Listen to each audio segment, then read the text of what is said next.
નમસ્કાર, અમારી news channel news for કાઠિયાવાડને લાઈક કરો, શેર કરો અને સબસ્ક્રાઇબ કરો.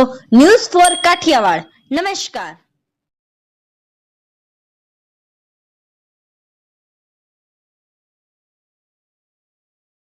જૂનાગઢ જિલ્લામાં સાર્વત્રિક વરસાદ.